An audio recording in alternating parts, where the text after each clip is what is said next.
সবার সঙ্গে পর্দা, সরাসরি যে শাশুড়ি, সরাসরি যে শ্বশুর, তার তার সঙ্গেও এক রকমের পর্দা আছে, এই না যে একবারে যেমনি তেমনি তার সামনে এসে যাবে। সাধারণ যে পোশাক, ওই পোশাক পরে তার সামনে আসতে পারে, কিন্তু এর মানে তার সঙ্গে একা একা বসে থাকবে তাও না। আমরা তো লিখার চেষ্টা করি না, জানার চেষ্টা করি না। শরীয়তে সুন্দর সবার সঙ্গে পর্দা, সরাসরি যে শাশুড়ি, সরাসরি যে শ্বশুর,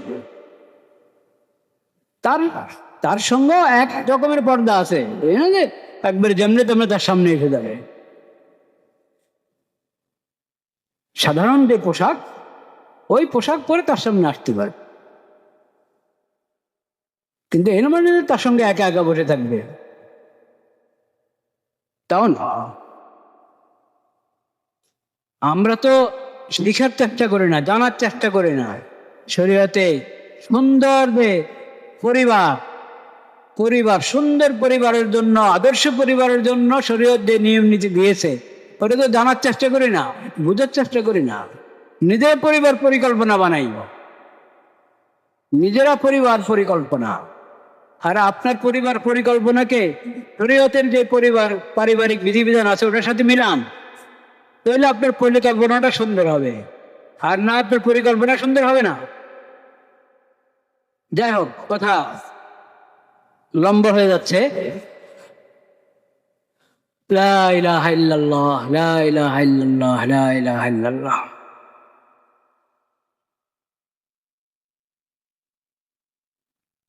আস্তাগফিরুল্লাহ আল্লাযী লা ইলাহা ইল্লা হুয়াল হাইয়ুল কাইয়্যুম ওয়া আতুবু ইলাইহি। আস্তাগফিরুল্লাহ আল্লাযী লা ইলাহা ইল্লা হুয়াল হাইয়ুল কাইয়্যুম।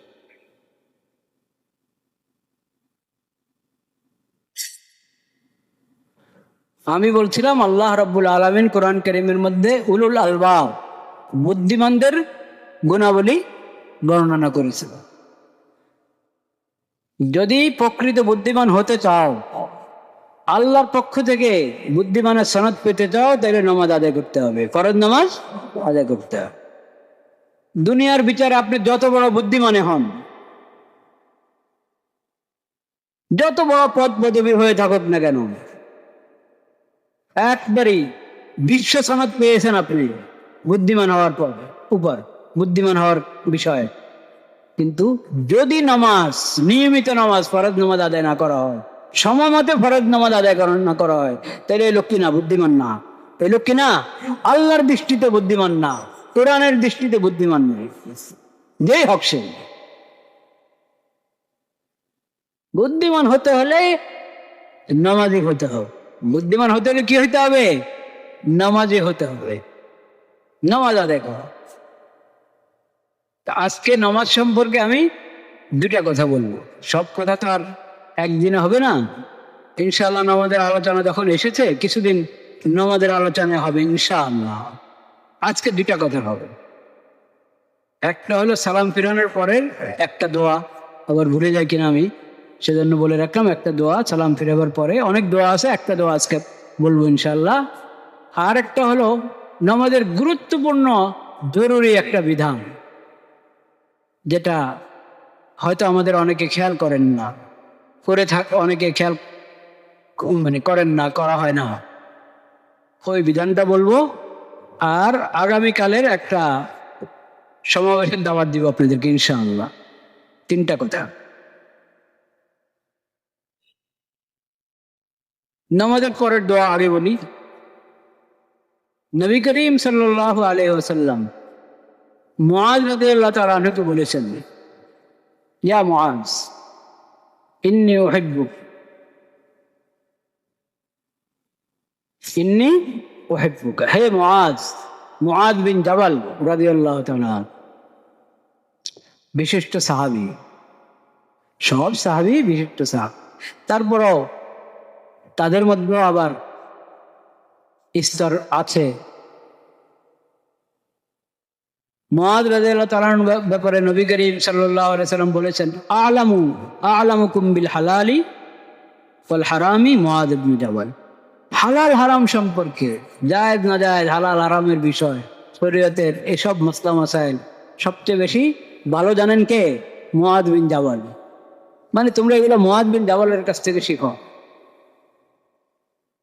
সেই মুআযকে নবী করিম সাল্লাল্লাহু আলাইহি ওয়াসাল্লাম বলেছেন ইন্নী উহিব্বুক, কথার ভূমিকা, মুআয আমি তোমাকে ভালোবাসি, আমি তোমাকে ভালোবাসি। এই ভালোবাসার কথা জানান দিয়ে একটি উপদেশ দিয়েছেন নবী করিম সাল্লাল্লাহু আলাইহি ওয়াসাল্লাম, লা তাদআন্না, লা তাদআন্না বা'দা সালাতিল মাকতুবা, ফরজ নামাজের পরে তুমি এই দোয়াটি কখনো ছাড়বে না। ফরজ নামাজের পরে এই দোয়াটি অবশ্যই পাঠ করবে। কি দোয়া?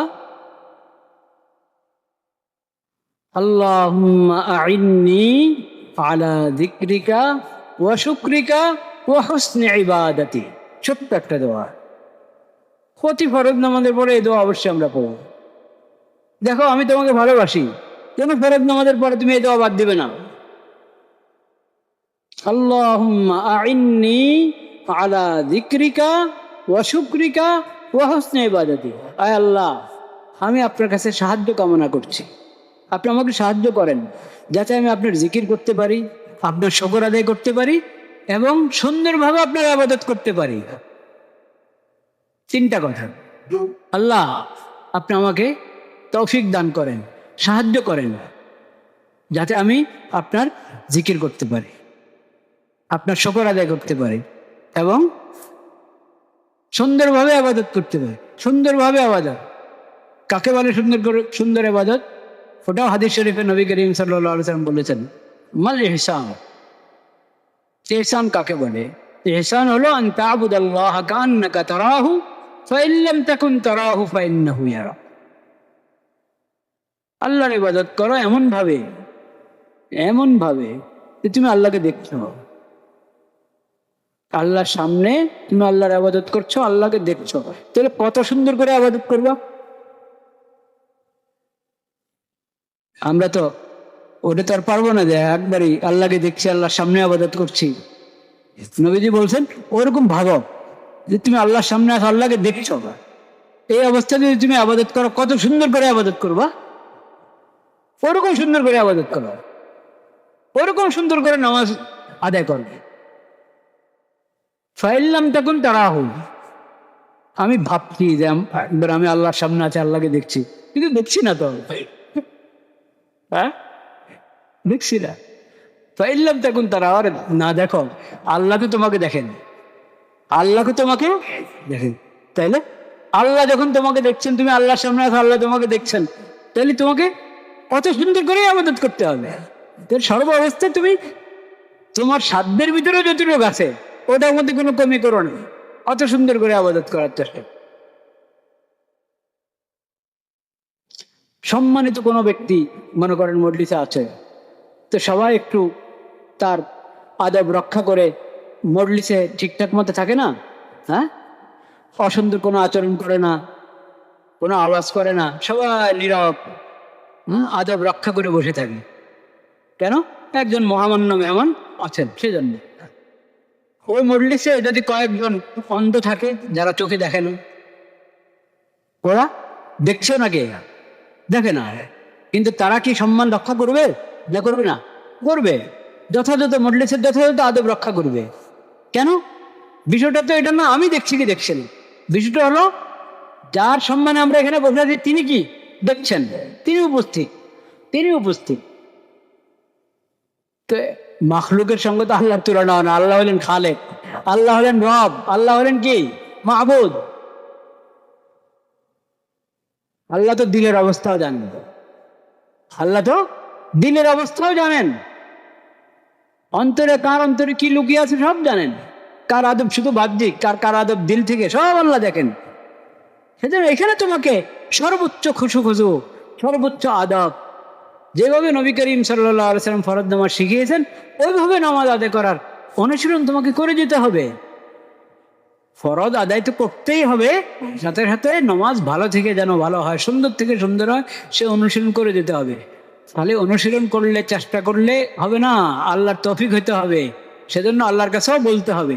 তা আল্লাহর কাছে বলার জন্য নবী দোয়া শিখিয়ে দিয়েছেন যে নামাজের সালাম ফিরানোর পরে এই নামাজ দেওয়া হলো আলহামদুলিল্লাহ, সামনের নামাজ যাতে আরো সুন্দর হয়। এখনো বলে রাখো আল্লাহর কাছে, আল্লাহুম্মা আইন্নি আলা যিকরিকা ওয়া শুকরিকা ওয়া হুসনি ইবাদাতিক, আল্লাহুম্মা আইন্নি আলা যিকরিকা ওয়া শুকরিকা ওয়া হুসনি ইবাদাতিক। পড়বো কিনা দোয়া ঠিক মতো ইনশাআল্লাহ? আল্লাহুম্মা আইন্নি আলা যিকরিকা ওয়া শুকরিকা ওয়া হুসনি ইবাদাতিক। একবার পড়লে হয়। আপনি বেশি বেশি পড়েন, অনেকবার দোয়া করেন, নিষেধ নাই, কিন্তু যেটা মূল আমাদেরকে বলা হয়েছে দোয়াটা পড়া একবার পড়ো, আল্লাহুম্মা আইন্নি আলা যিকরিকা ওয়া শুকরিকা ওয়া হুসনি ইবাদাতিক। আর একটা কথা বলবো বলেছিলাম নামাজের মাসালা সম্পর্কে, গুরুত্বপূর্ণ মাসালা, সেটা হলো ধীরস্থির ভাবে নামাজ আদায় করা। কিভাবে? ধীরস্থির ভাবে।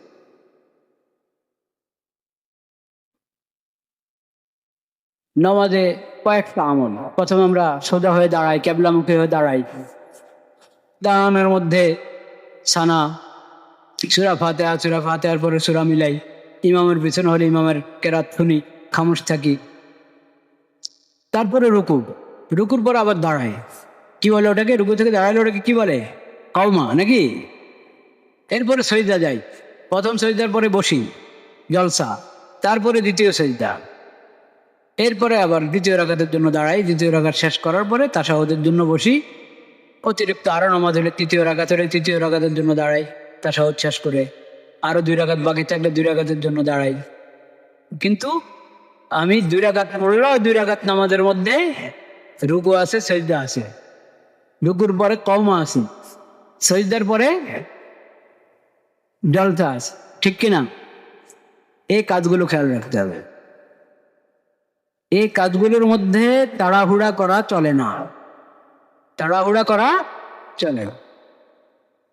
রুকুতে যাইতে না যাইতে উঠে যায়, দাঁড়াতে না দাঁড়াতে আরেক সজদা রওনা, সজদা থেকে বসতে না বসতে আরেক সজদা রওনা। এটা ঠিক পদ্ধতি না। এটা কি না? নামাজের সঠিক পদ্ধতি নয়। নামাজের সঠিক পদ্ধতি হলো এই কাজগুলো, কিয়াম, দাঁড়ানো, ওটার মধ্যে যেহেতু সূরা ফাতিহা আর সূরা মিলানো আছে, তো তাড়াহুড়া করতে চাইলেও আর এত হুলস্থুল করতে পারে না। কিন্তু সেখানেও যদি আমি সূরা ফাতিহাটা সুন্দর মতে না পড়ি, সূরা সুন্দর মতে না পড়ি, হুলস্থুল করি, তাজবিদের সাথে পড়তে হবে তো নাকি? সহি শুদ্ধ পড়তে হবে। এই জন্য তো কোরআন শিখা দরকার। কোরআন তো মুমিন, কোরআনের উপরে তার ঈমান আছে, সেজন্যই ঈমান শিখা দরকার, কোরআন শিখা দরকার। কোরআনের প্রতি মুমিনের ঈমান, তাহলে কোরআন শিখতে হবে কিনা? আমাদের হেদায়েতের কিতাব, আল্লাহর পক্ষ থেকে সর্বশেষ কিতাব, আখেরি কিতাব। কোরআন এমনি শিখা দরকার। ঈমানের দাবিতে কোরআন শিখা দরকার, কোরআনের দাবিতে কোরআন শিখা দরকার। কিন্তু সে জায়গায় নামাজের মধ্যেই কি আছে? আমাকে কোরআন পড়তে হবে, সূরা ফাতিহা পড়তে হবে, সূরা ফাতিহার পরে আর কিছু অংশ পড়তে হবে। তাহলে কোরআন সহি শুদ্ধ না শিখলে আমার 5 ওয়াক্ত নামাজ আদায় হবে? হবে না।